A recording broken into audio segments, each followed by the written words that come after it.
આજે દિવાળી પર્વ નિમિત્તે સૌ ભેગા થયા છીએ.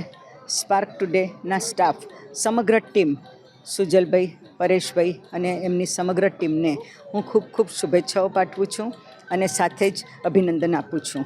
એમના માધ્યમથી જે આપણી આ ચેનલ પર આપણી સાથે જોડાયેલા છે એ સૌને અને સમગ્ર વડોદરા શહેરની જનતાને દિવાળીના નવા વર્ષની શુભેચ્છા પાઠવું છું.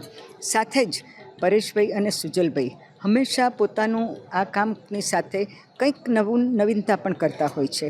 અગાઉ મને બરોબર યાદ છે કે બ્રેસ્ટ કેન્સરના અવેરનેસ માટે પણ એમણે ખૂબ સારી કામગીરી કરી હતી અને ઘણો સારો રિસ્પોન્સ મળ્યો હતો.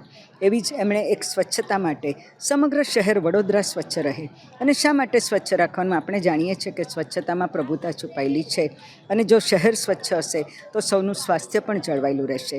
માટે જે વડોદરા શહેર માટે એમણે એક મુહિમ જાહેર કરી છે, સૌનો સાથ માગ્યો છે, આપણે સૌ સહકાર આપીને આપણે એમાં જોડાઈએ અને આપણા શહેરને સ્વચ્છ રાખવાનો પૂરેપૂરો પ્રયત્ન કરીએ.